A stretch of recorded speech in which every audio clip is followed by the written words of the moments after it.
Run it up, Sean. All right. Welcome to the first annual Fantasy Award Show, Super Fantasy Bros Edition. We plan on doing this every single year, recapping the season and comparing it to our bold takes from the preseason. So before we get started, Matt, Q, and I all gave our bold takes back in August of this season for a handful of these awards. These were not really realistic predictions. We were trying to push the envelope a little bit. We could have just said things like Christian McCaffrey, best running back, Mahomes, best quarterback, Kelsey, best tight end, the simple stuff. But we tried to be a bit more bold with our approach. And unfortunately, T-Gods did miss this episode. He was under the weather. But he is here now. We'll be all giving some honorable mentions for each award and then giving out our consensus fantasy awards for each category this time around. So for each award, we will look back on our predictions, where they currently stand, and then come to the consensus. So without further ado, let's jump right in. Fantasy awards. Yes, sir. We have one more week of football left, and it's a stinky week in terms of fantasy. Useless.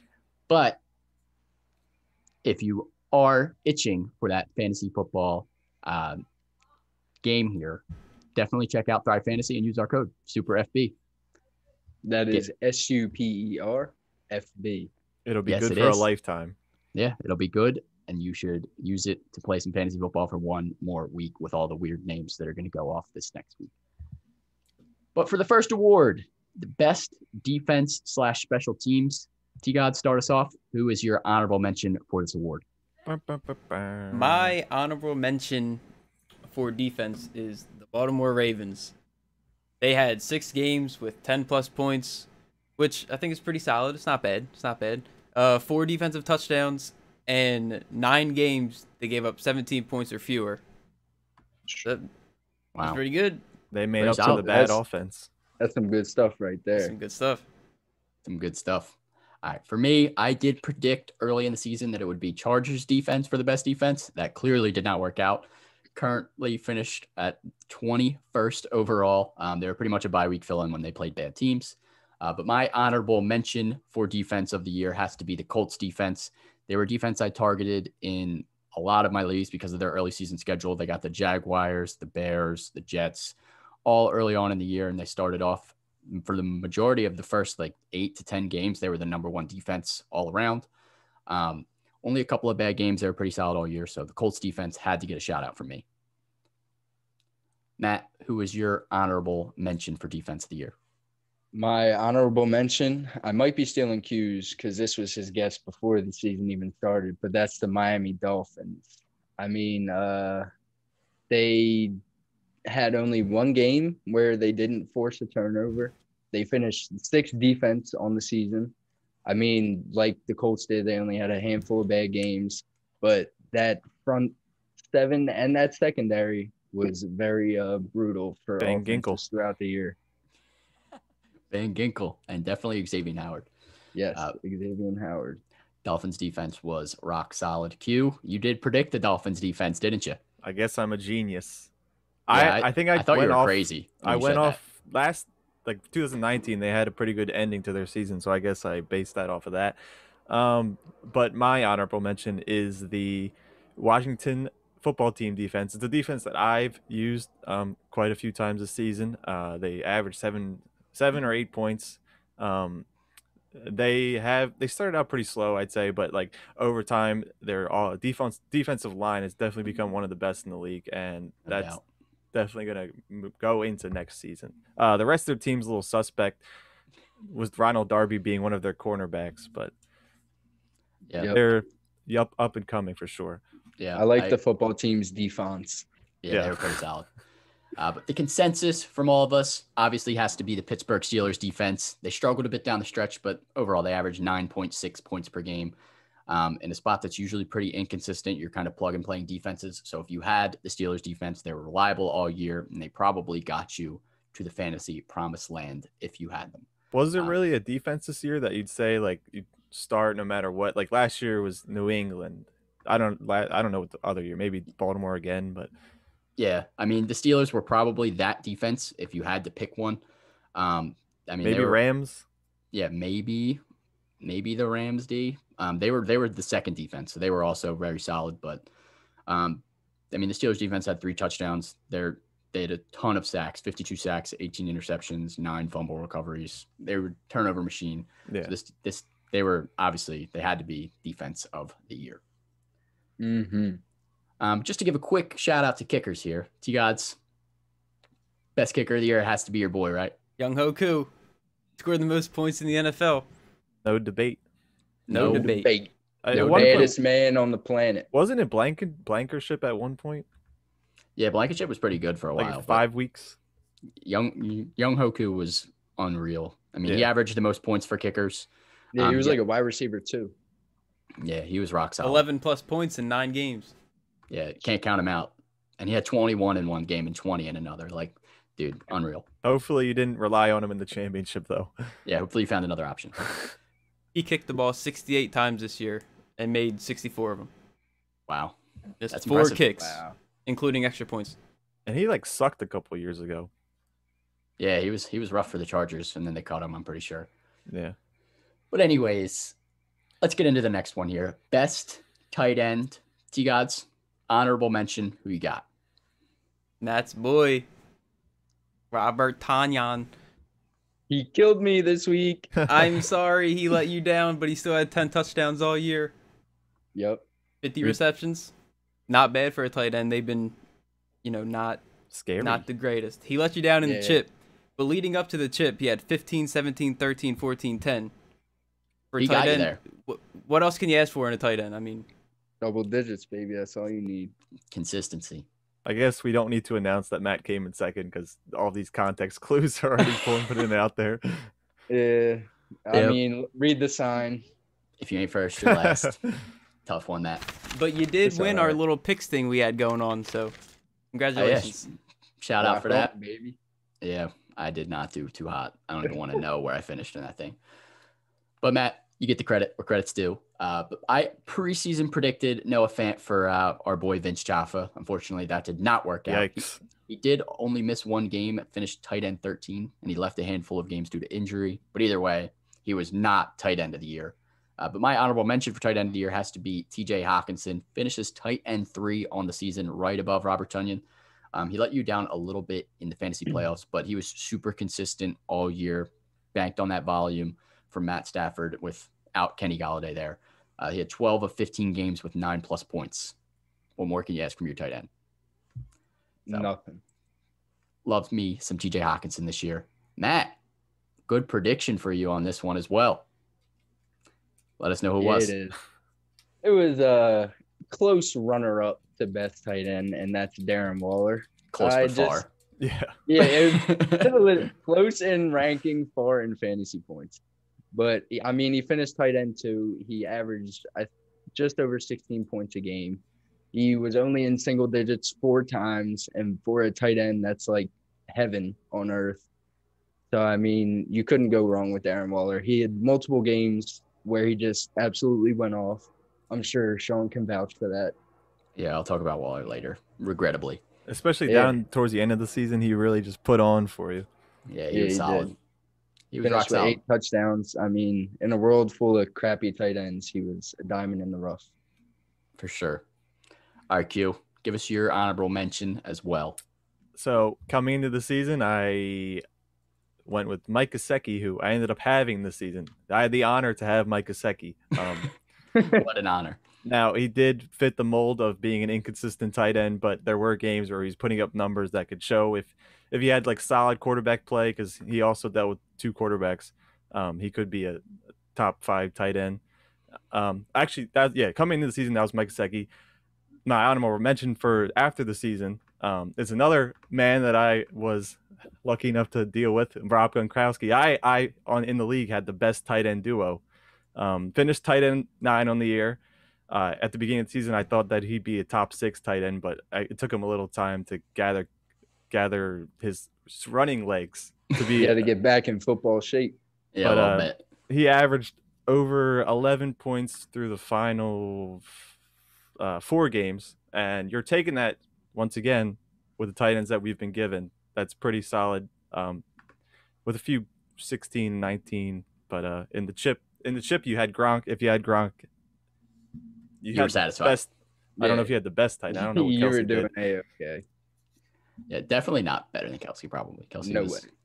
unreal. Kelsey averaged like 25 in the playoffs. Yeah, Matt, consensus tight end of the year. I mean, we're kind of spoiling it already. Who was it? I mean, is it really that much of a spoil? I think everybody could have guessed that Travis Kelsey was going to finish number 1 tight end. He had 105 catches on the year, just under 1,500 yards. For a tight end, that's ridiculous. I mean, and 11 freaking touchdowns. Unreal. 11 touchdowns. He averaged 20 fantasy points per game. He was in single digits once, and that is just... He sucks.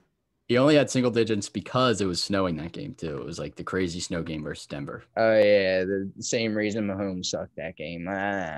Snow schmo. It was snow and snow. And TJ Hawkinson finished third, and he was 150 points less than Travis Kelsey. Yeah, Kelsey's OP. Waller was like 70. Right. It's ridiculous. All right, let's get into the next award. Best wide receiver. T-Gods, honorable mention. Who you got? T.Y. Hilton. Whoa! I'm just kidding. I'm kidding. Whoa. I was like, bro. You just got T.Y. out of his seat at the arena. Yeah, T.Y. was ready for an award. D-Hop is the best receiver in the NFL. We all agree? Q? I don't think Q's feeling it still. No. Devonta Adams might be better than him. Devonta Adams is arguable now, but I still give D-Hop Aaron Rodgers, and then we could talk. Yeah. Do you not remember that game-winning touchdown? No. You don't remember that? Long season. I know Richie does. Okay. Well, either way, 111 receptions, 1,372 yards, 6 touchdowns, and he had 8 games over 20 points. Unreal. Yeah, so it's fun to watch. He stayed healthy. Very fun to watch. And he wears Jordan gloves. He wears like 5X Jordan gloves. Like 6X. It's ridiculous. I've never seen that beast. many X's on a tag before. Yeah, crazy. DeAndre Hopkins definitely deserves a shout out here. Before the season started, I predicted Kenny Golladay to be wide receiver of the year. That did not turn out well. Finished wide receiver 99, but he only played 4 full games. And in those 4 full games, he did average 16 points per game. So he was pretty solid. But in the end, doesn't matter at all. My honorable mention has to be Keenan Allen. This man was disrespected coming into drafts for a little bit of a good reason. I mean, I understand that Tyrod Taylor was supposed to be the starting quarterback, but as soon as Herbert came over, Keenan Allen went right back into being an elite wide receiver. He had 100 catches this season, 992 yards, and 8 touchdowns, and he did miss the last basically 2 weeks due to an injury. I mean, he played limited. Might have ruined your fantasy season. But in the end, still think he's worth a shout out. Keenan Allen balled out this year and stayed healthy. We as a podcast were on people's shit list last week. Yeah, we were. They hated us. Yeah, we're gonna keep that on the down low. They were trying to get us canceled. Yeah. In his 13 full games, though, he did average 18.1 points per game. That was good for the 6th best among all wide receivers. So shout out to Keenan Allen. Matt, again, what's with you and your predictions, man? I don't know. I'm just a genius. But it's got my honorable mention / preseason prediction is DK Metcalf all in one. And that man is just a beast. He had 80 catches, just about 1,300 yards, 10 touchdowns, wide receiver 6 on the year. Easily took over the number 1 wide receiver role in Seattle. Sorry, Tyler Lockett. But, I mean, if you had this guy, you were just having fun watching him week in and week out. He is a freak of nature. I mean, he's definitely on my radar next year. So, sorry. 100%. Got to agree with you. DK Metcalf, a beast. Q, who you got? I'm actually getting mad reading these notes. Why? I don't know.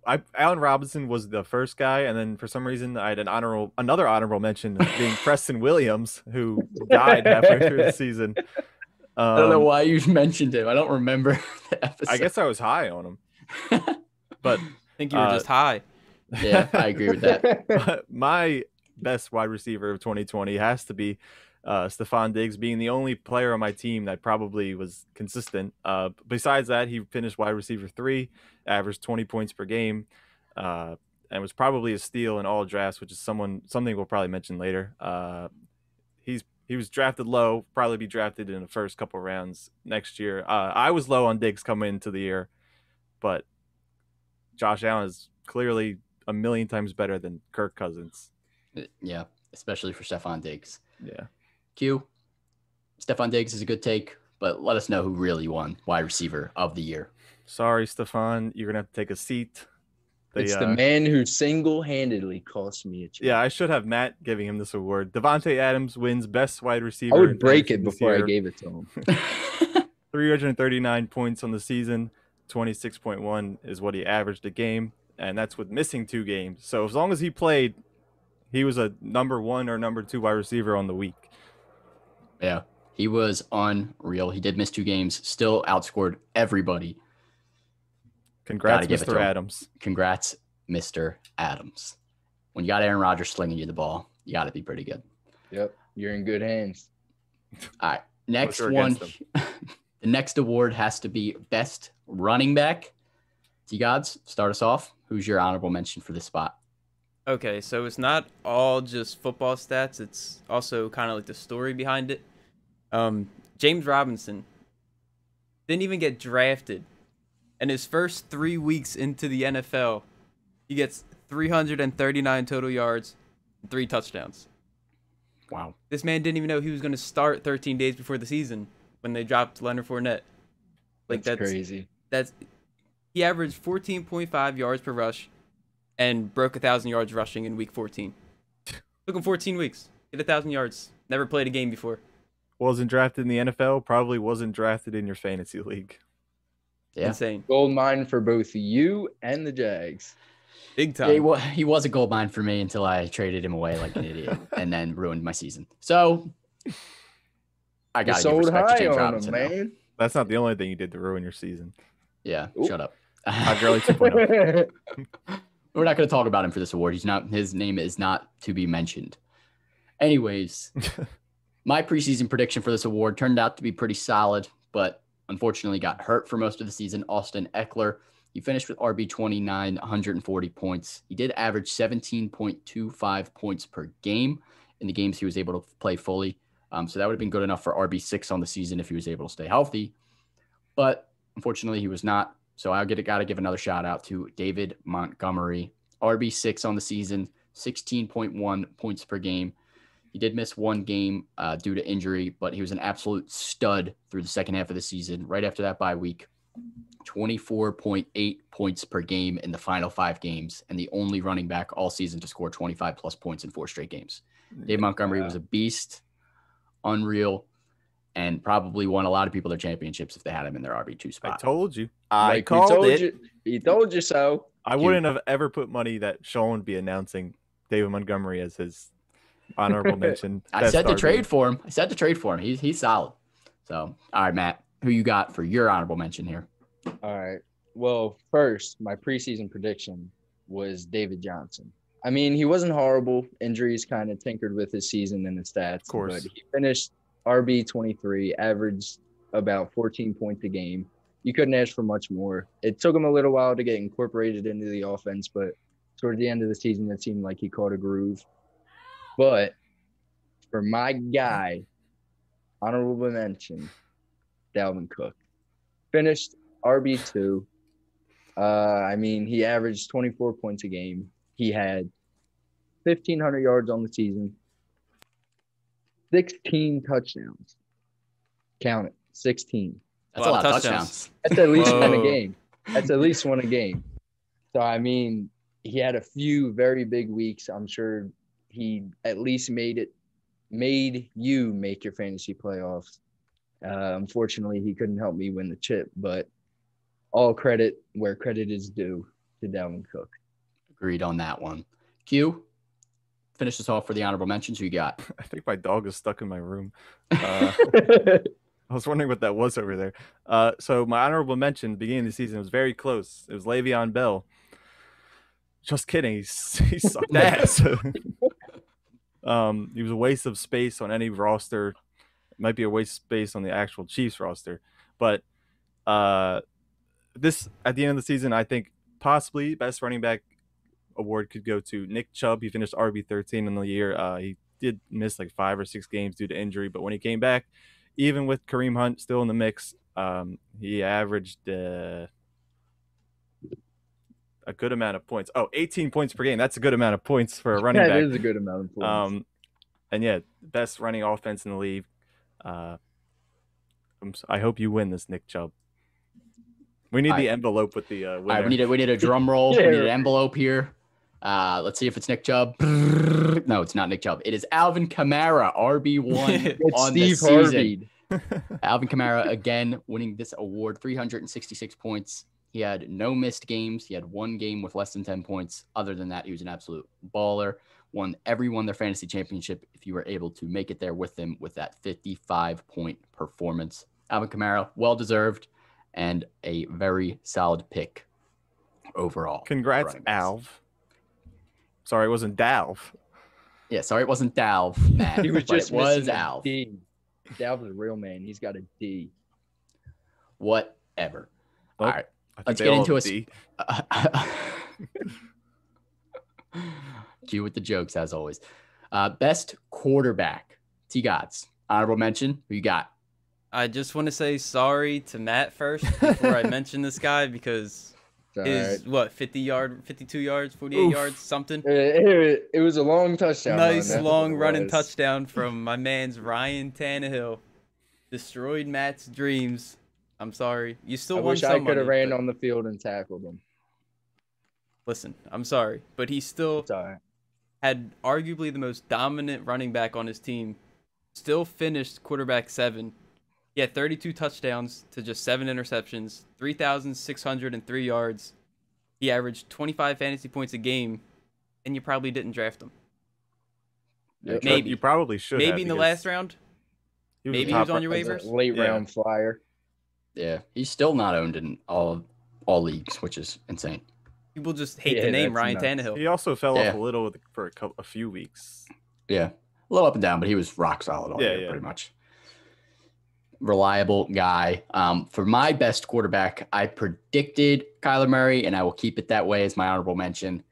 Quarterback 4 on the season, 27.8 points per game. He had 12 of 15 games this season with 23 or more fantasy points. So I had to give my guy Kyler Murray a shout out. I did predict him to be the NFL MVP, and it was looking like he had a shot. After week at one 3. point before that shoulder issue, he was looking like a possible MVP candidate, but then kind of slowed down a little bit after that. But overall, Kyler Murray was a beast. QB4 on the season. Definitely deserves to be mentioned in this conversation. Honestly, I think him and Russell Wilson fell off the MVP race at the same time. Yeah, it was around that same like week 10-ish. It was like after that game they played each other where DK had like the game-winning touchdown, then it got called back. I think it was like after that they both just came back down a little. Yeah, a little bit. All right, Matt, who was your honorable mention? Yeah, because I don't even want to talk about my preseason guy. But my honorable mention is another one of my guys, and that is Aaron Rodgers. Finished QB. I feel like all my players finished second in their position, which kind of freaking sucks. Wow, but Matt is foreshadowing, apparently. Just like you. You just needed the number 1 guys. Yeah, no. Next year. But Rodgers averaged 30 points a game. I mean, you can't really beat that. He had 4,000 yards, 44 touchdowns to only 5 interceptions. I mean, he rarely turned the ball over this year. He had one dud of a game, and where is it? Without that game, he averaged 31.2 points a game.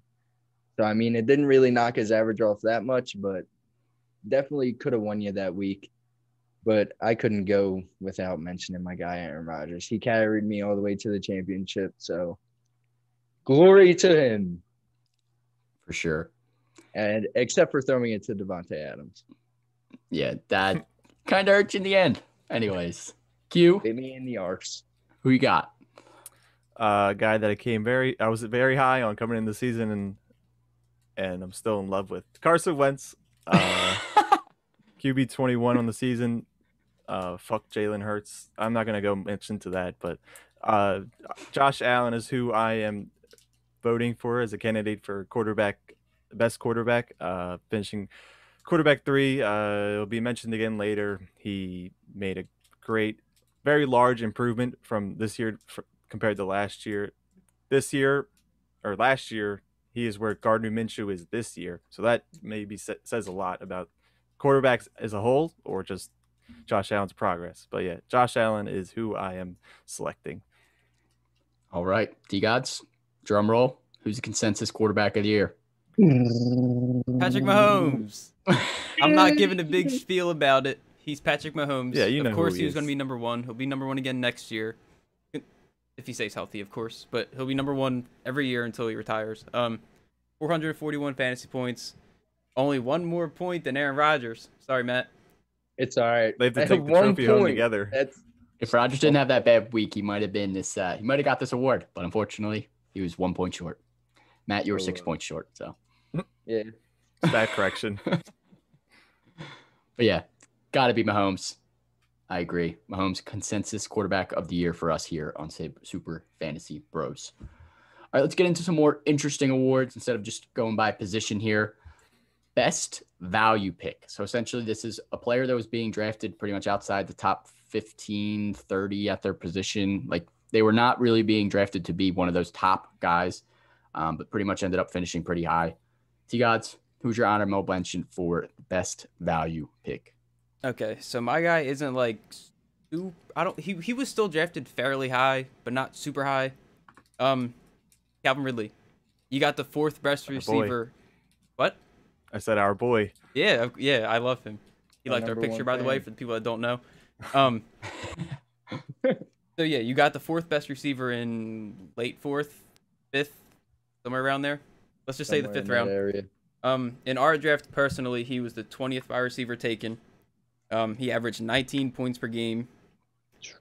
8 of his 14 games went for over 100 yards. And he had 23 catches that went for longer than 20 yards. Wow. 23. Is that Calvin most Ridley's in a the beast. league?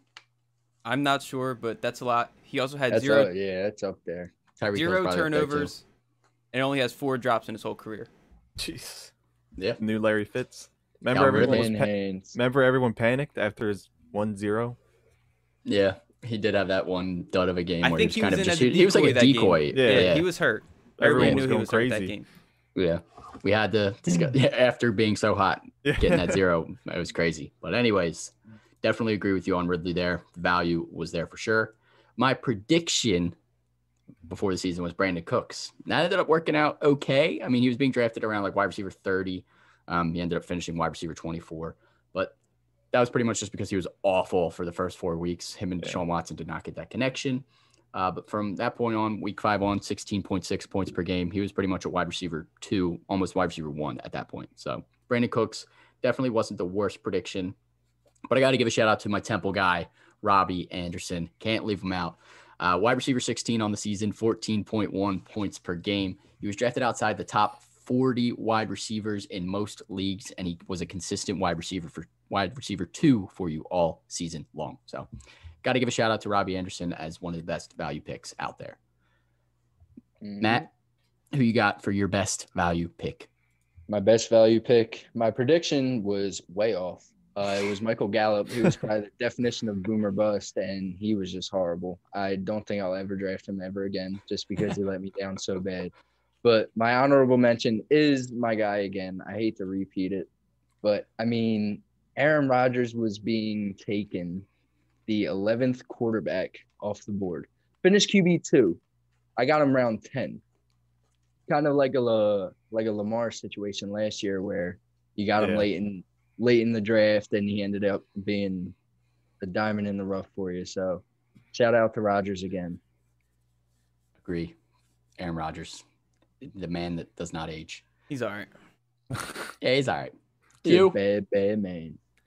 Who's your best value pick? So Julian Edelman, first like 2 weeks of the season, he honestly looked good. I'm like, oh my god, he's going to make me a genius. But then he got himself erased from the face of the New England Patriots facility. I don't know if this pick is a cop out for me, but my honorable mention, we spoke about him earlier, is Young Wei Koo, who put up points as if he was a wide receiver or some other position player. In our draft, he was drafted in the last round, like many kickers should be drafted in, but he holds a lot of value for a kicker. So I would definitely give him this award. Yeah, that's a good shout out. It is. Consensus best value pick, Matt. Drum roll, please. Stefan Diggs. Wide receiver, Buffalo Bills. Q, what round did you get him in? The 6th. 6th. You got the 3rd best receiver on the year in the 6th round, sir. He was supposed to be my flex. Yeah, he had 120 catches, just under 1,500 yards, 8 touchdowns. I mean, averaged just over 20 points a game. He probably won you the chip if you made it to your chip. And even not, he was solid all throughout the playoffs and all year. Did not have a single game in single digits. I mean, he just balled out this year with Josh Allen, and I'm excited for what he has in store next year.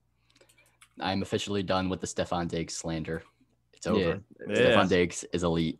Oh. I used to slander him every year. I slandered him. He's elite. He just needed a quarterback. That man is a beast. I'm sorry. Makes me I hate apologize. him less for the miracle that game. Like I thought he was a big That was fluke D-bag. ass miracle. I know, but I thought he was a big D-bag for ripping his helmet off and stuff. I don't know if it's because I How had him. hype would you be if Dumb hype. I don't know who on the Eagles would do I that. would- Do you think Alshon Jeffrey would do that? 100%. Deshaun Jackson would? No, I easily- mean like do that. Deshaun as Jackson in would make 100% the do play. Oh. Deshaun Jackson dying when he touched the ground after catching the ball. maybe I didn't know. Aguilar would have made that play. I could see it. Q loves Aguilar. All right, let's get into the next award. Rightfully so. Most improved player. So obviously this one's kind of self-explanatory, but these are the guys that maybe struggled a little bit last year or had a down year and now bounced back. T-God, start us off. Who's your honorable mention? Well, for the weeks that he did play, Will Fuller improved so much. So much. He played 11 games last year. This year he played 10. He did play 11, but he left week 2 and then came back. I think he was like a decoy in that game because they just... Yeah, that was a weird game. It was a weird game. He had 0 that week. But besides that, last year... Forget about that. All year last year, he had 670 yards and 3 touchdowns. Those 3 touchdowns were in the same week. That's good. I started him that week and he had like 60. But anyway, he went from 670 yards to 879 and 8 touchdowns. If he kept that same pace, he was going for 1,279 yards and 12 touchdowns. That would have been better than Mike Evans, Adam Thielen, Allen Robinson, and Keenan Allen. He would have been better than all those top guys. And that's he was pretty much like top 8 before he got hurt. That's including that donut he had. So he could have done better, but yeah. Well, at least we all know why he has improved health-wise. That's why he's suspended. Well, actually, I wouldn't necessarily call it that. I mean, a bunch of guys are getting tricked in the league nowadays by these guys that are like, yo, take this. Like, gotta be smarter than that. What doctors are they going to? I don't know. Some sketchy doctors, apparently. But Will Fuller definitely improved this year. Agree with that. My prediction was Raheem Mostert.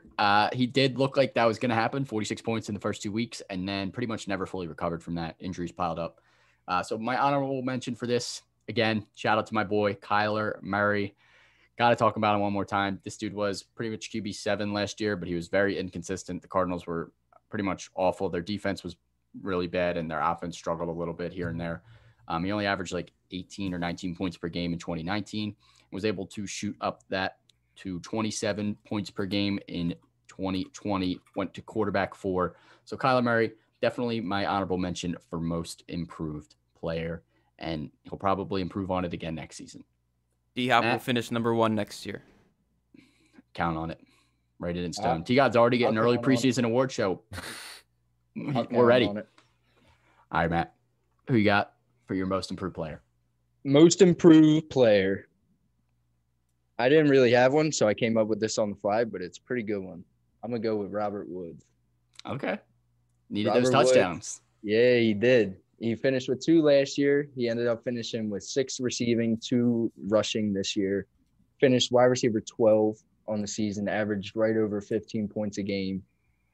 Just finished under 1,000 yards on the season. So, I mean, if you had Robert Woods, his floor was lovely and the ceiling was sky high for him. Although Cooper Kupp being there always hurts him every year, but he definitely got his fair share of touchdowns this year, which I was very happy to see. He only had 2 total last year? Yeah, he had 2 That's touchdowns crazy. in 2019. and he was supposed to get like at least 6. So Yeah. he was getting targeted in the end zone. It just did not come to fruition. But Q, who was your most improved player? I don't know what another guy I never will speak on again is Juju. That was my guy coming in the league. Though he did improve from wide receiver 62 to 17. The professional TikToker. Yeah, he's definitely number 1 on TikTok charts. A guy I think who has made a big improvement this year, it was Curtis Samuel. I think most of the reason is due to the fact that Christian McCaffrey was out. But he does 6 out of the 14 games he played had over 15 points, and he's had 5 catches or more in 7 of those games. He's very versatile running back, wide receiver. I don't know if it's something that could continue with Christian McCaffrey returning next year, but at least you got 1 good year out of him this year. Yeah, I agree. Curtis Samuel's a pretty solid flex. Mm-hmm. But Q, give us our consensus most improved player. Find the envelope and announce it to the world. Sorry, you were teased a little bit. Speaking about MVP, well, because I spoke about you, but Josh Allen. He jumped all the way up to QB3 this year. I can check 1 second. Last year he was QB6, so small improvement there. But points per game last year he had 19.8. Jumped all the way up to 28.9. So solid numbers for a quarterback. And I mean, we know what he's good at, running and passing the ball. Big improvements both of those categories. So Josh Allen, though you may not win MVP in real life, you won our fantasy award. Yeah, most improved player for sure. Kudos to you, Josh Allen. All right, so let's get into fantasy performance of the year. So pretty much this is just on a single game performance. We had some crazy games this year. So I will start us off this time. Honorable mention. Look, I don't like talking about this, but I have to give respect where it's due. Darren Waller. I played against Darren Waller twice this season. In those 2 games against him, he had 25 catches for 305 yards and 3 touchdowns on 33 targets in 2 games. Yeah. This man was a different breed in those 2 games. This was good for 73 points in those 2 games. For comparison, Drew Sample, the Bengals tight end all season long, had 69 fantasy points in 15 games. So he was pretty much tight end 15 on the year in 2 games himself. So Darren Waller, got to give a shout out those crazy performances. I mean, the 1 game against the Jets carried that. It was insane. And I guess give a shout out to Bart as well. Darren Waller helped him beat me in both of those games. Yeah, Sean Gill marked off the calendar. Yeah, Darren Waller was looking to play me and destroy me every time I came up against him. 73 points in 2 games, just unreal. It is. All right, T-Gods, who's your honorable mention for best performance? Okay, this might have been one of the most disrespectful performances of the year. Shout out Matt. Dalvin Cook, week 8 in Lambeau, 30 rushes, 163 yards, 3 rushing touchdowns. He added 2 catches, and one of those catches went for a 50-plus yard touchdown. He ended that day with 50 fantasy points. And Matt, I went back. You won that game only by 25. I felt like it should have been more, but that's okay. That's all right. Sorry, 50 points. Dalvin Cook. A win is a win is a win. He scored all the points for the Vikings that week. Go watch the highlights. Yeah, that game was nuts. Dalvin Cook went off. Didn't they lose that game too? Did they lose that game? I think Devonta Adams went off that game as well, I think. Oh, no. Yeah, it was Dalvin Cook versus Devonta Adams, I remember. They lost that game 43-34. Sorry, Dal. Couldn't score one more. Dal said I put the team on my back and you failed me. We're just coming up short all year. I don't know. I guess it's my fault. You're cursed. Crazy. All right, Matt, who was your honorable mention for best performance of the year? Got to go to Tyreek Hill. I mean, week 12 against the scary Bucs defense that everybody was so afraid of in the beginning of the season. He had 13 catches, 269 yards, and 3 touchdowns. He averaged just about 21 yards per catch that week. That is absolutely unreal. Ended up finishing with 59 fantasy points. I think that might have been the most all year. Had to be. So, Yeah, definitely was.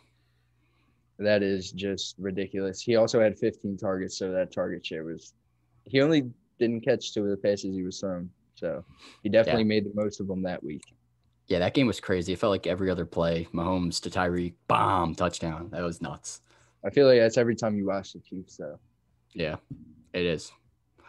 All right, Q. Who's your honorable mention before I give away the consensus award? Let's bring him up again, Stefan Diggs. I think the game that he had this performance in is what makes it so notable.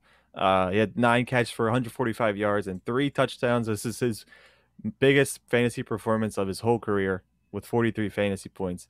If you had him, another guy, it seems like there was a lot of guys that if you had, they won your chip, but it was really only like 4 or 5. But yeah, if you had him, it's possible you had him and Mike Evans, him and Kamara, because he was drafted so low. So any of the combination, you probably won by a fair margin.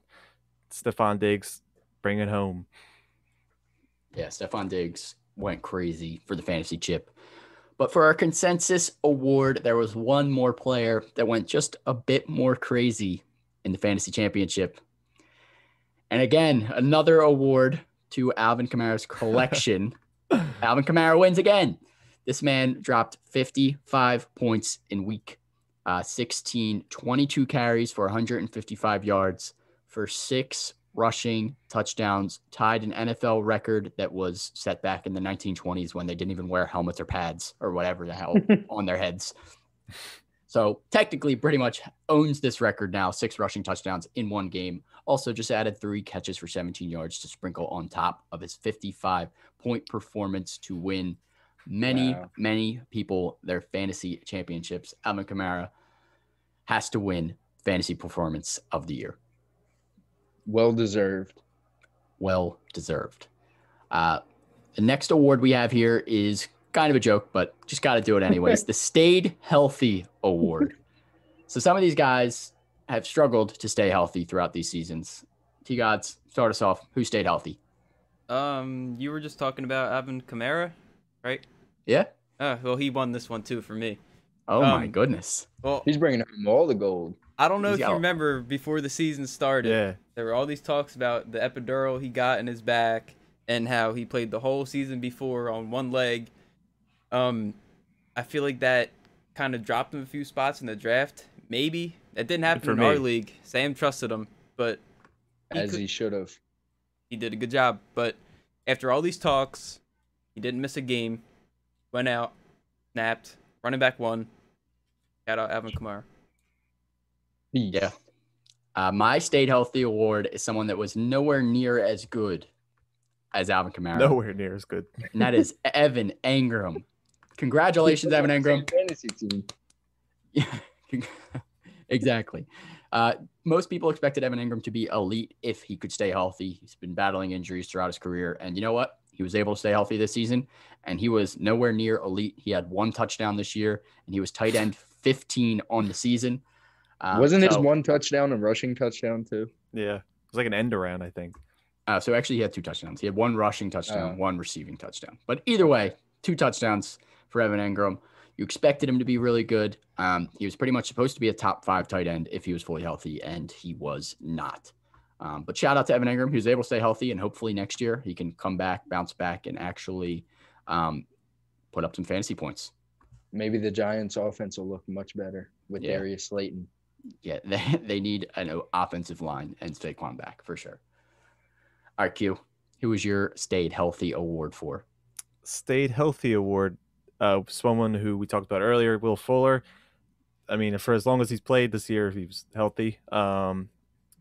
Whatever the doctor gave him. And he probably would have finished the season healthy as well. So I think this is a big good news for people who are fans of Will Fuller, that he can finish the season healthy. Shout out T-Gods. Yeah. All right, Matt, who stayed healthy? Give us one more guy for you.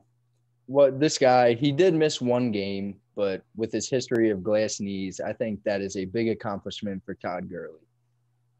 He started off the beginning of the season very hot. He ended up only finishing RB 24 because I feel like towards the end of the season, his body started catching up to him. But at least he stayed healthy for the majority of it.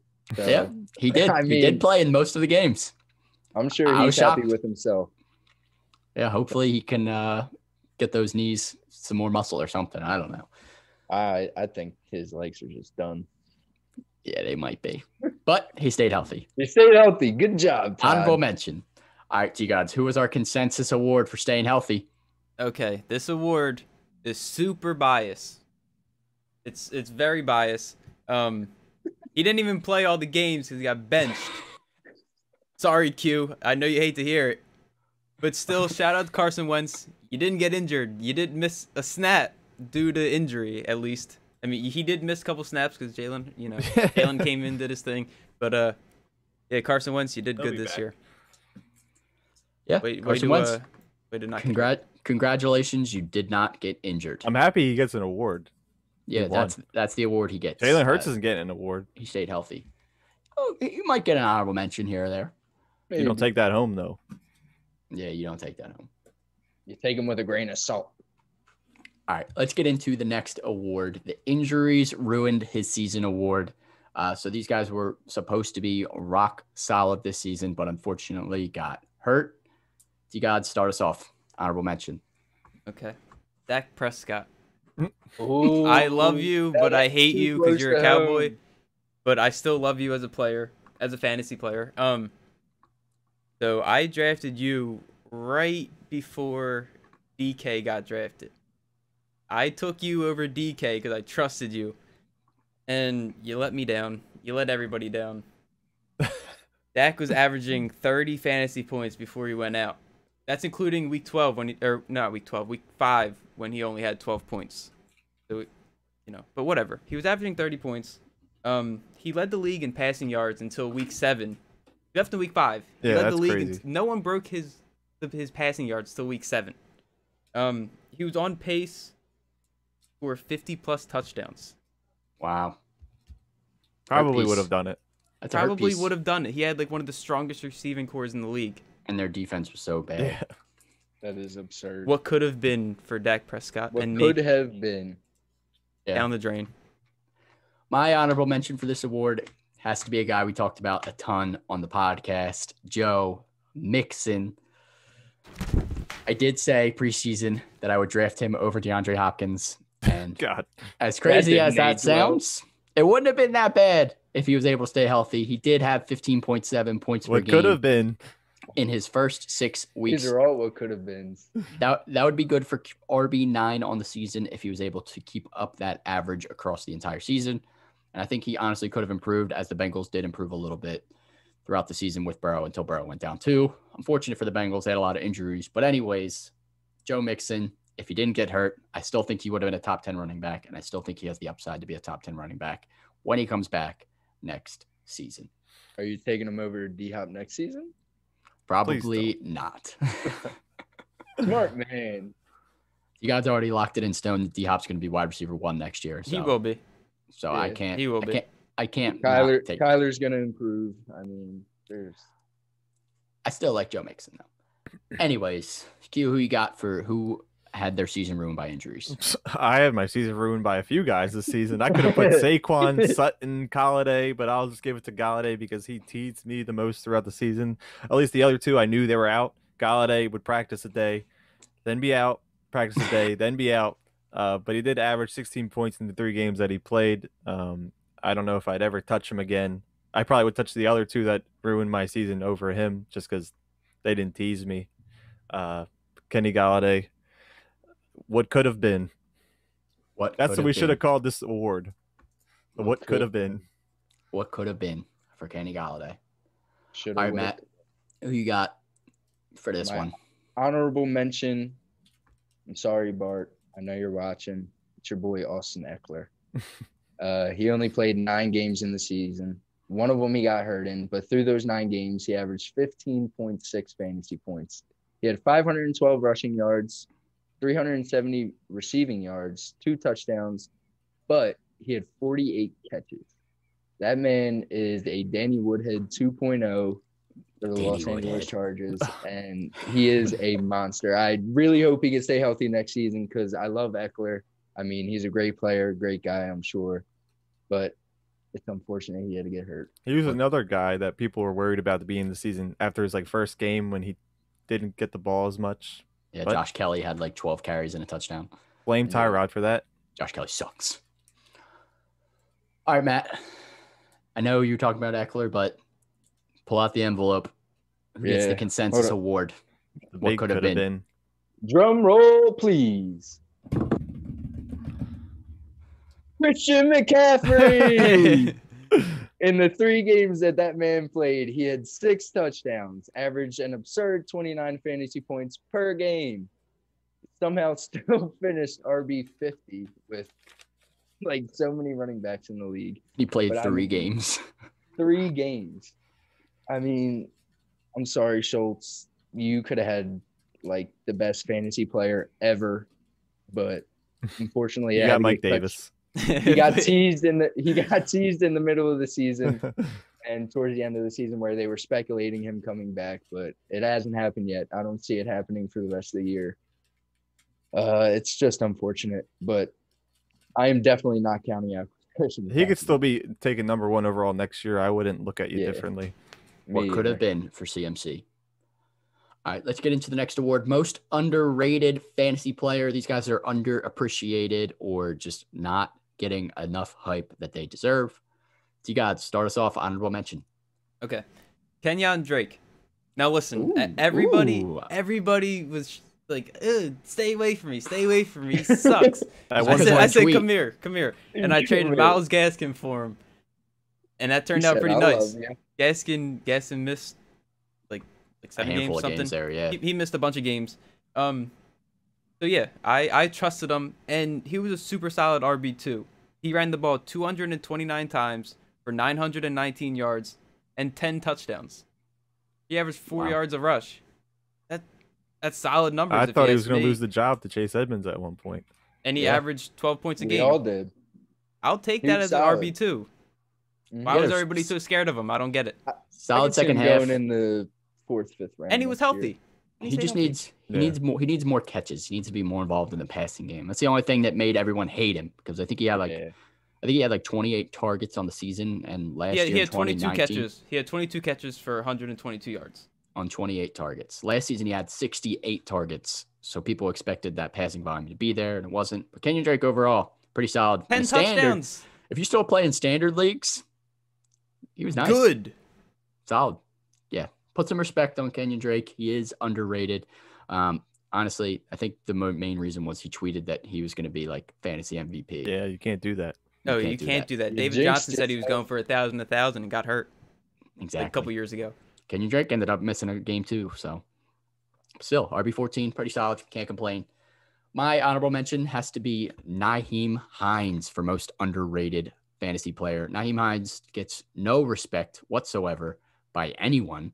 He does cool flips. He does cool flips in the end zone. I mean, he came out of the season on fire, 26 points in the first game, and it looked like, oh my God, is Jonathan Taylor even going to be involved? Obviously, he ended up being involved a lot. But down the stretch, if you had Nyheim Hines, you could plug him in as your RB2 and pretty much expect at least 10 points week in and week out with the upside of getting 20 plus. Nyheim Hines was solid, and he finished RB16 as a rock solid RB2 on the season. This man had 58 catches for 432 yards. He scored 7 touchdowns on the season. Can't complain. Nyheim Hines, he is underrated. He slept on, and he was a solid RB2 this year, despite Jonathan Taylor being such a beast ahead of him. If Marlon Mack was healthy, he probably would be in this category instead. But rip Marlon Mack. Hopefully he gets a job next year. I'm sure he will. Matt, who you got for your honorable mention for most underrated? We talked about this guy a few times throughout the season on the podcast, but that is Cole Beasley. I feel like he flew under the radar basically all year. I mean, he finished wide receiver 20, averaged 13.5 fantasy points. His floor was 10 points, and he ended up finishing as a wide receiver 2. So you can't really go wrong plugging in Cole Beasley into your lineup. He only scored in single digits 5 out of the 16 fantasy games. So, I mean, you were happy if you had Cole Beasley. His job was a lot better when John Brown was non-existent. Yes. Yeah, that definitely helped him out as well. But yeah, Cole Beasley, underrated. Q, underrated. We got underrated. Brandon Cooks, I believe he is still very underrated because, like, coming into the season, I was even talking shit on him with all of his concussion history and not being relevant. But after 4 weeks, he was making me look smart.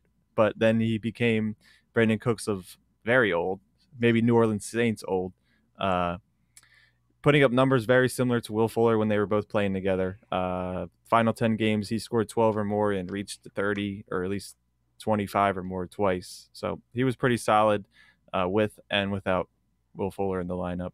Hopefully something that continued next year. Yeah. He finally recovered from that hit from Malcolm. I don't know about that. Q just got the envelope. Wait. Matt, what were you thinking about when you looked at me? How he got smacked by Malcolm Jenkins. Okay. I was making sure. What a day.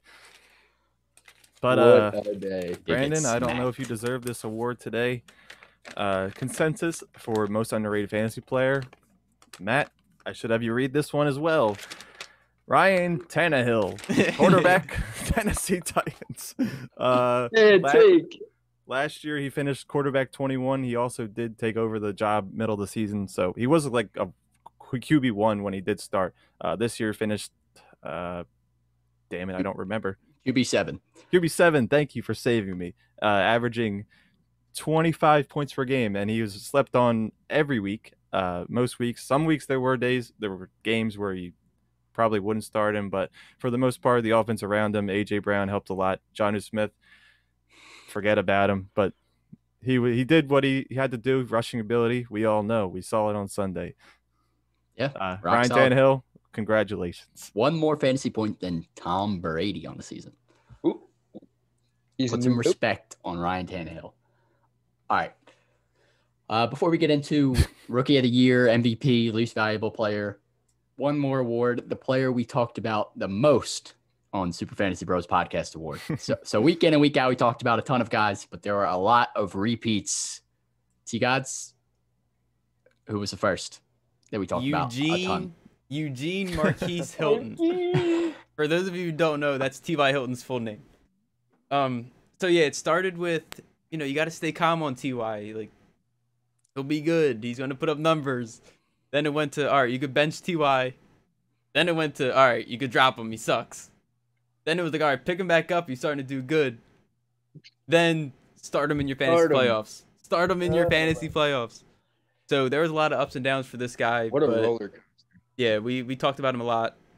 And shout out T.Y. I love T.Y. Shout out to T.Y. Hilton. I'll go next. Got to be Kenyan Drake. This dude was up and down on a roller coaster pretty much all season long. We talked up Chase Edmonds a few times on this podcast, pretty much preaching for him to get the job. He did get the job, and he really didn't do that much with it. So Kenyan Drake came back and actually had a really solid second half of the season. So at some points, we were ready to absolutely destroy Kenyan Drake. I mean, some games he was awful, did not even show up. But unfortunately, that was the downside of Kenyan Drake, and that's why we had to talk about him pretty much every single episode.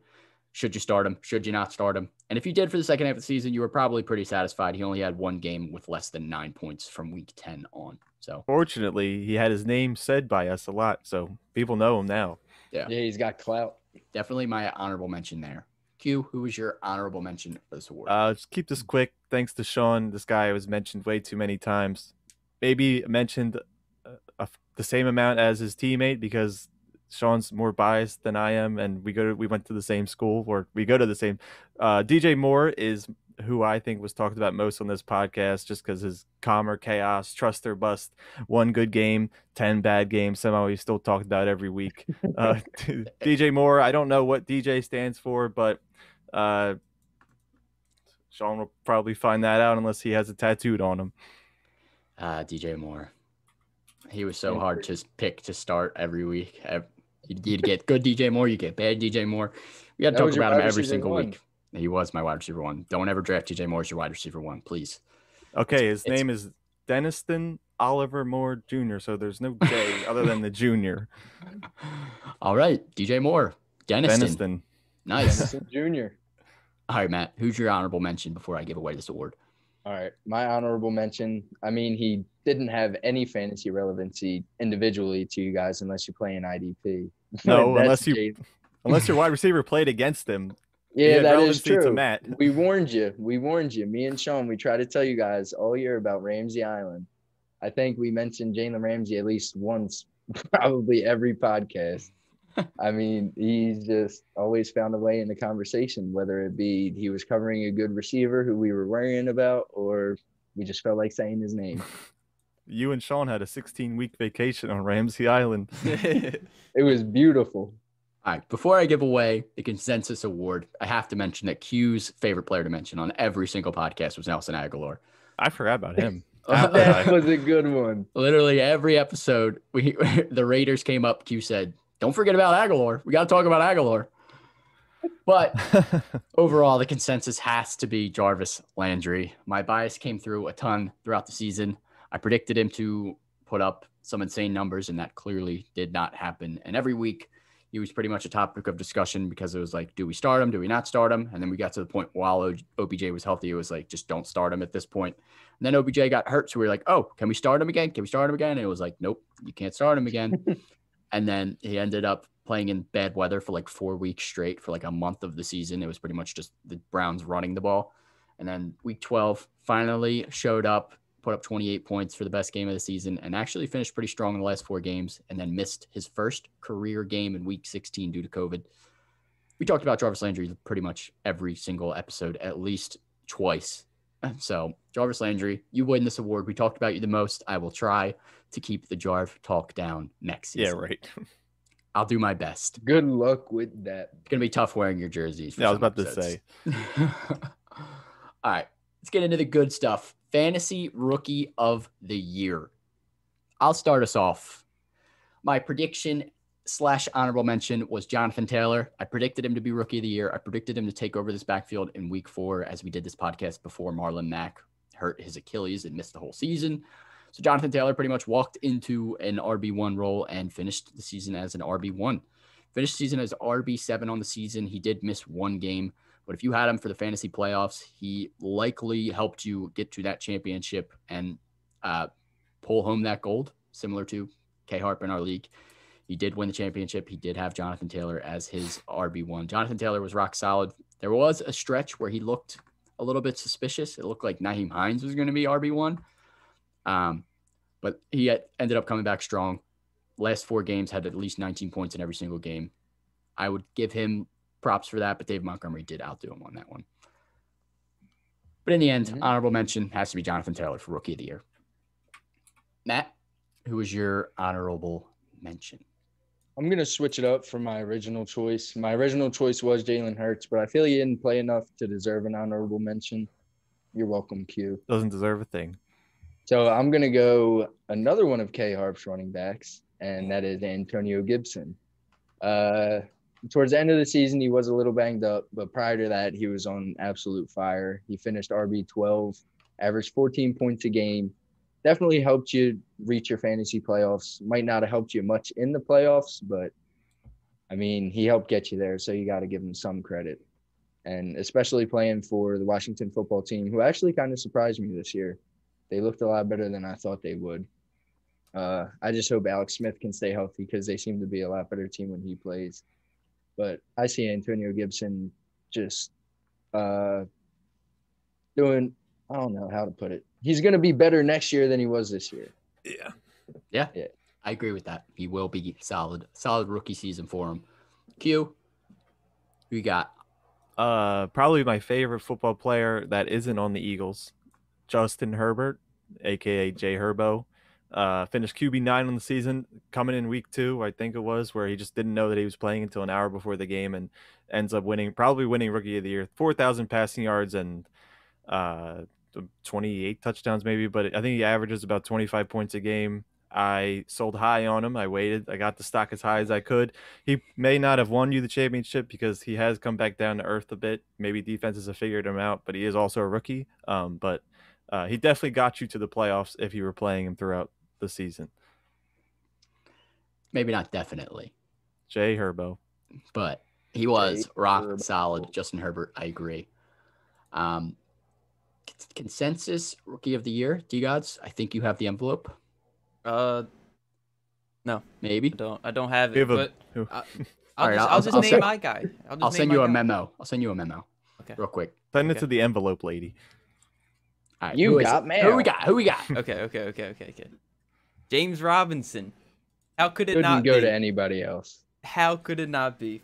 1,414 yards for a rookie on a 1-14 team. Right. A running back on a 1-14 team.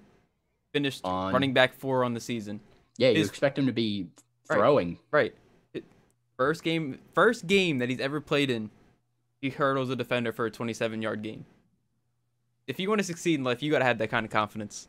And next year he'll be gifted with Trevor Lawrence. So he will. It might be the next rookie of the year next year. Oh, bold take. Consensus rookie of the year, James Robinson. Congratulations, you win the award, buddy. Well deserved. Much deserved. Definitely helped some people get to the chip. Unfortunately, you were unable to play. But either way, that's rock fine. Solid. I'm sad that I traded him. I will not disrespect you like that if I have him next year. All right. Before we get to our most valuable player, let's do our least valuable players. Fantasy LVP. T-Gods, honorable mention, start us off. Okay. So we're going with the lowest value output for where you drafted them. Yes. If it's not Lamar Jackson, I don't know who else it could be. You took him late first, early second, somewhere in the second probably on average. Too early. Too early. Too early. I'll just say Justin Herbert finished better than him fantasy-wise. I'm just throwing that out there. And he didn't even start the season. Right. Lamar finished quarterback 10. From last year, he had 33 fewer completions this year, a 2% less completion percentage, 13 less touchdowns, 3 more turnovers, and his QBR went from an 82 to a 72. He stunk in fantasy. He stunk for the team. He just had a bad year. Now, you can't say he has improved a bit the last couple of weeks, but still. Yeah, but you're overall, least valuable. You're disappointed. Yeah, do better, Lamar Jackson. Do better. Do better. Do better for fantasy purposes. Get good. The Ravens are probably going to make the playoffs, but come on, man. Help us out. Defense carried. Yeah. Score some touchdowns. Score some more touchdowns. You were a fantasy MVP last year. You dropped like 140 points. Come on. Fantasy MVP, real life MVP, and now this year wins nothing. Now you're LVP. My take for fantasy LVP, I think we should all know. I pretty much mentioned it every week how much I hated having to start Ezekiel Elliott every single week. This man was actually not a bad pick for the first 5 weeks while Dak was healthy. He had pretty much over 20 points per game. He had 20 in 4 out of those 5 games. And then Dak went down. Ben DiNucci was a quarterback. And it's like, look, still Ezekiel Elliott. You want to start him. You would expect him to get more work because the quarterback was hurt. And it just did not come to fruition. This man struggled to get yards. He did end up finishing just above 4 yards per carry at 4.1. But for a while there, he was averaging like 3 or 2 yards per carry. He looked awful. The Cowboys looked disinterested in winning games. It was bad. And he was super inconsistent to finish the season. He had 5 games of less than 8 points and then only 3 games higher than 10. So you had to start him because he was Ezekiel Elliott. He had the chance to get 12, 15 points a game, but you ended up biting in the ass every single week. 0 rushing touchdowns since that got hurt. Yeah, he had 0 rushing touchdowns from week 6 on.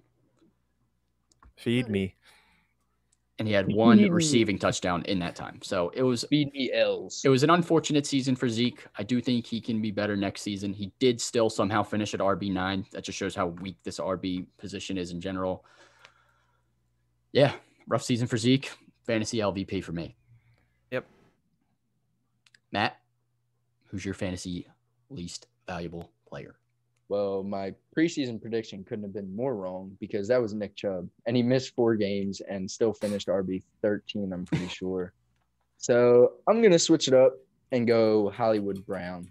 Kind of piggybacking off T-Gods because I'm sure Lamar's play definitely affected his. But up until like week 12 where he started playing decent, he was averaging like right around 9 points a game. And that's somebody that you drafted to be like high wide receiver 2 probably based off how that offense was playing last year. And IBM's telling me right now he busted 5 out of 15 games. That's bad. That's a lot of bussing. That's a lot of bussing. That's bust down, Hollywood Brown. Yeah. He turned up a little bit at the end, but man, if you were starting him for a while there, you were hurting. Hurting bad. Hurting bad. You were down bad. All right, Q. Fantasy LVP. So maybe you started out feeling good because we know what Tyler Lockett is known to do. We've seen it before, but after week 7 and he had his 53-point explosion, he has been less than good. Bad. So I guess you call him bad. He only scored over 12 once, and I don't know how much you blame it on DK's emergence as being the wide receiver 1 or the slump that Russ has gone through, but Tyler Lockett is another guy that could have won, someone we spoke about a lot this year, but Tyler Lockett has just been bad. I think David Moore, I don't know if that's his name. DJ Moore? No. David, the other David wide Moore. receiver. Yeah, David Moore. You may have felt better. You may have felt better starting him this year, more games than you have Tyler Lockett. Yeah, I definitely agree for sure on that one. Before Q gives us our consensus least valuable pick, I did want to mention that I did predict Gronk to be least valuable, and he did finish tight end 9. So I was like maybe 2 or 3 spots off. I predicted him to be outside top 10. Either way, Q, who is the consensus least valuable player this year? Le'Veon Bell, I am sorry. Step right up. You won the least valuable player award. You're irrelevant in fantasy. You suck. You wasted a lot of people's draft spot because you were probably drafted kind of high. Whether you were on the Chiefs or the Jets, you have been nothing but poop. Nothing but poop. RB59 on the season. That's bad. Very, very bad. He wasn't even on the team for a portion of the season, so sorry. He probably did more at home. On Madden.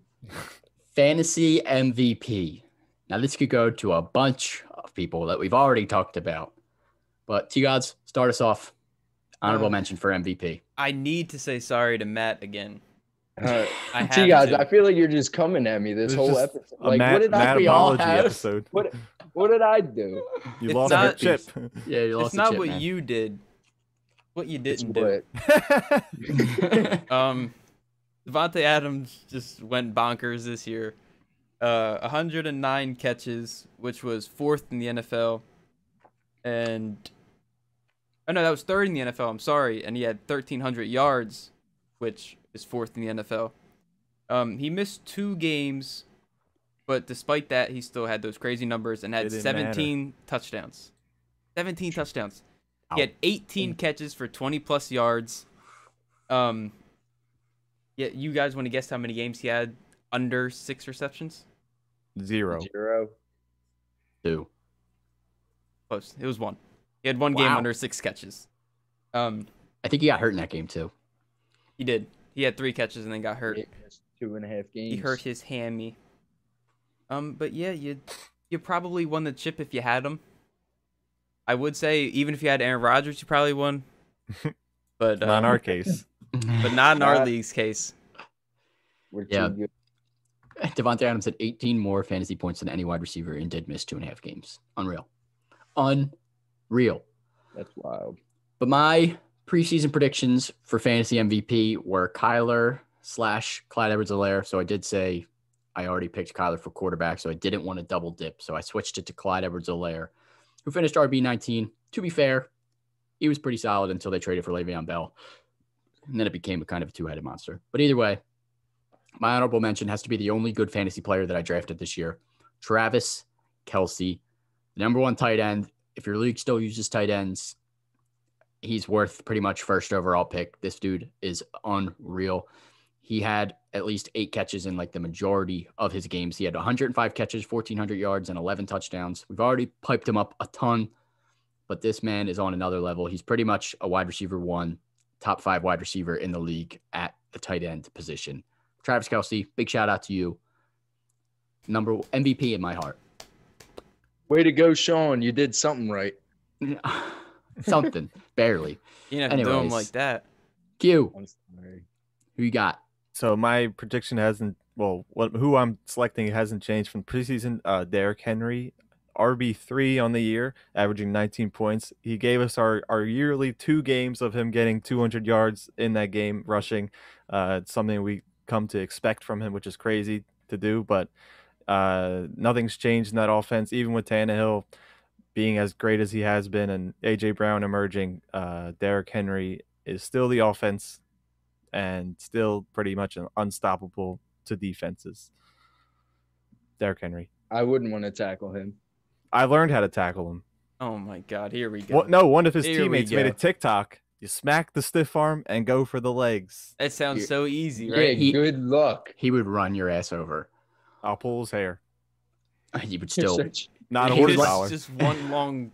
I don't even know what you call that. Like a tail. It's like a dragon tail. It's definitely. It'd probably knock you out if you got hit with the tail. That thing is so stiff it does not move. Derrick Henry, super strong hair, super strong run game, unbelievable running back. Definitely worth a shout out. All right, Matt. Who was your honorable mention? And then finish us off with the consensus fantasy MVP. Will do. My honorable mention has to go out to my guy once again, Dalvin Cook.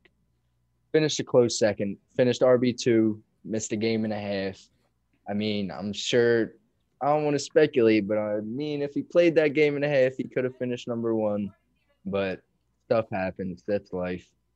So I definitely got to give him another shout out. He's MVP in my heart, along with Rodgers. We couldn't get the job done, but hey, we made the most of it. Well, if Matt was the only person on this show, I think every award would go to Aaron Rodgers and Dalvin Cook. And maybe Carlson. Consensus MVP, drum roll, envelope. It's here. There it is. Who is it? None other than Alvin Kamara. Wow. Couldn't go to anybody else but him. I mean, he was an absolute beast all season. I mean, there was a little scare there when Taysom Hill came in at quarterback, but he eventually got it situated, got himself straight. Finished with 16 rushing touchdowns, 5 receiving, 21 total. I mean, he probably carried you to your chip and most likely won you that chip with his insane 6 rushing touchdown performance. So, I mean, and also I would like to mention this was my preseason prediction, so I'm a genius. You won. Wow, Matt, good job. Proud of you. Consensus MVP goes to Alvin Kamara. He probably could have been a flex wide receiver with just his receiving stats. 83 catches, 756 yards, and 5 touchdowns. Unreal season from Alvin Kamara. If you drafted him and you won your championship, congratulations to you. One final award goes out to you guys here watching this. We do this for fun, but also would love to make this thing huge. Yeah. Got a lot of plans for 2021, and anyone who supported us this season, even if you just stopped by for one stream, we definitely appreciate you. It's not easy to grow in your first season, and we will be even better next year with a full season under our belts. I know we helped a couple of you guys out there win a championship, and that's all that matters. Shout out to you guys. Shout out to the people that ended up winning. We won't be gone long, though. We will be back soon. Way Too Early Rankings podcast within the next month or so. So stay tuned for that. But congratulations to all winners, and make sure you follow us on all social media, Instagram, Twitter, Facebook, TikTok. We are everywhere, and we'll probably keep you up to date a little bit with at least some NFL news here and there on those things as well. So fantasy will be back next year. Quick little sneak peek on next year. I was thinking about this on my walk home from work. What if we made an OnlyFans where we put our start, sit, all that information on an OnlyFans? We'd be the first one to do it. We could do it, but I don't think anyone would pay for it. Maybe some cute pictures if you really wanted them. I know you're thinking about Q with the shirt off already. Oh man, a bikini. I don't think we're making. I don't know if we're making but we definitely will be back in 2021 with some fantasy football content. That's all, folks. It's a wrap. Q, do you have a joke of the week for the last one or no? Happy New Year. I'll see you guys next year, literally, because I used to say that in elementary school, and I'll see them next week. But Happy New Year. Great joke, Q. We'll be back soon. Man. Make sure to stay tuned on social media. I have a joke. Oh, God, here we go. What's the best outfit to wear to court? A lawsuit. On that note, Oh, man. 2020 is what a way over. to end the season. Fantasy Go out with a football. bang. Congrats to the winners. Thanks again for the support. Follow us on social media. Peace Love out. you guys. Yes.